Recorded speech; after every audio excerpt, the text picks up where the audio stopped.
এখানকার যে জনসংখ্যা, এখানকার যে উপস্থিতি, সেই উপস্থিতি কিন্তু বাড়ছেই। এবং আমরা দেখতে পাচ্ছি যে এক টুকরো ফিলিস্তিন, এক টুকরো গাজা আসলে বলা কিন্তু ভুল হবে না, কারণ প্রত্যেকের হাতে আমরা দেখতে পাচ্ছি যে ফিলিস্তিনের সেই পতাকা। যারা এই মুহূর্তে বিশ্বের সবচেয়ে নিপীড়িত, নির্যাতিত মানুষ, সেই ফিলিস্তিনের পক্ষে আসলে তারা এসেছেন, মানবতার পক্ষে এসেছেন, গণহত্যার বিরুদ্ধচারণ তারা করছেন।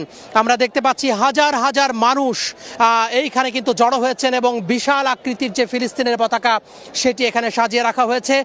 এবং তারা এই যে ফিলিস্তিনে নির্যাতিত, নিপীড়িত মানুষের প্রতি সংহতি জানানোর জন্য, ঐক্য হওয়ার জন্য, এক হওয়ার জন্য এবং প্রতিবাদের ভাষা জানানোর জন্য, প্রতিবাদ জানানোর জন্য তারা কিন্তু এখানে এসেছেন।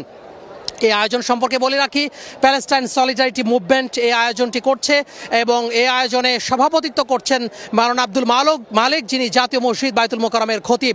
মূলত এখানে যে মূল মঞ্চ রয়েছে, সেই মঞ্চে কিন্তু আসলে গতানুগতিক কোনো সমাবেশ এটি নয়, গতানুগতিক কোনো বক্তব্যমূলক কোনো অনুষ্ঠান নয়।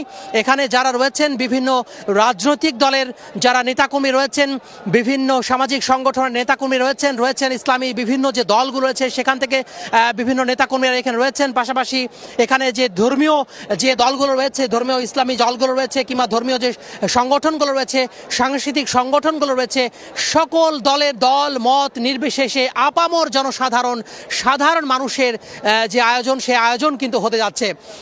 ঢাকা শহরের বিভিন্ন জায়গা থেকে যে মার্চ ফর ঢাকা, সেই মার্চ ফর ঢাকার সংহতি জানিয়ে বিভিন্ন জায়গা থেকে, বিশেষ করে বাংলা মোটর, কাকরাইল, পুরান ঢাকা, টিএসসি এবং গুলিস্তানের যে 0 পয়েন্ট, সেখান থেকে যারা রয়েছেন বিভিন্ন যে আয়োজকরা, সেই আয়োজকরা তাদের নিজ নিজ উদ্যোগে এখানে যে মার্চ ফর ঢাকা যে মিছিল, সেই মিছিল নিয়ে সমবেত হবেন এই সোহরাওয়ার্দী উদ্যানে দুপুর পরে।